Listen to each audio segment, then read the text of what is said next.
Hello and welcome to Reroll. My name is Angus Morrison, here today with a review of the Faction Pack DLC for Metro Last Light, released on the 16th of July 2013 and developed by 4A Games. And it's a peculiarly short review for a peculiarly short piece of DLC. It is only $3.99, but seriously, blink and you'll miss it. I'm interested, however, to find out what 4A can do with that time, because the press release for the Faction Pack carried an awful lot of promise. Diverging from the formula of the main game, you take on 3 separate roles, so separate in fact that they're accessed as discrete chapters from the menu screen. Variously, you play as a red-line sniper with the objective of infiltrating a Reich subway station, a Polis scout scavenging relics of the old world against the clock, and a Reich heavy holding ground against red-line forces. I say this was promising because Metro Last Light constantly teased the wider world in the course of Artyom's adventure. Along the linear path through cities, you'd see snapshots of lives devastated first by nuclear war and then by the events of the game. World building, in other words. The illusion that the Metro was not created for your enjoyment alone hints that the world had much more to offer. But it was all very clinical. Like mannequins in a shop window, there was nothing you could do to actually interact with the Metro's inhabitants. The game was positively rushing to push you out of the door, yelling, "Come on Artyom, it's past time you needed rescuing again." So the opportunity to play not just as one, but as 3 distinct characters in the Metro sounded very exciting to say the least, nicely fulfilling my offers something that you couldn't have experienced through a simple replay criterion for good DLC, which I need to find a snappier title for. But how does it play?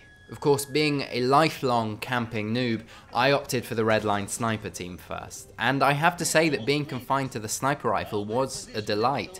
Quite apart from the crisp snap of a silenced rifle and satisfying time of flight for the bullets, it was the opportunity to play a dedicated stealth character absent from the base game, which demanded a more guns blazing approach when dealing with anything but humans, which is often.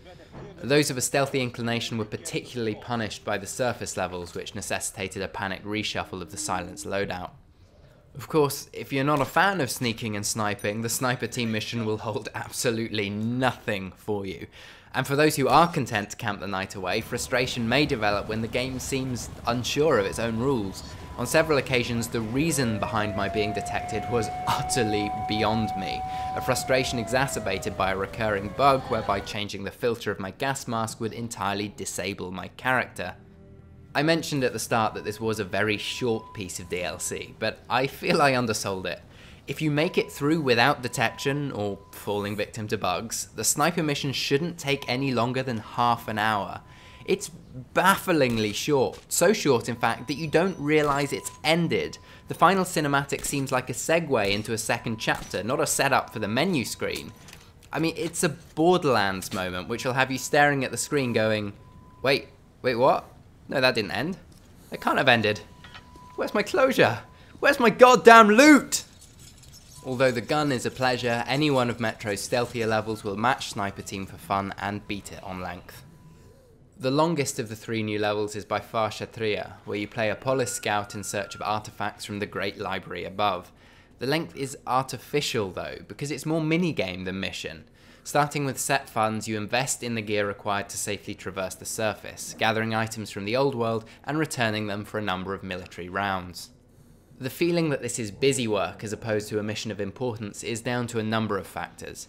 Firstly, you can no longer find filters in the overworld. On running out of air, you're forced to return to base and spend your cash to continue.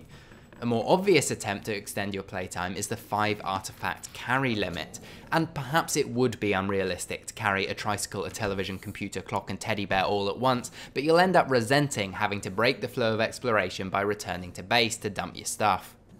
And then there's the predetermined list of the items to be collected. It's a minor issue to be sure, but it rather dispels the magic of discovery when your mates already seem to know what they're after, including, but not limited to, secret subway map.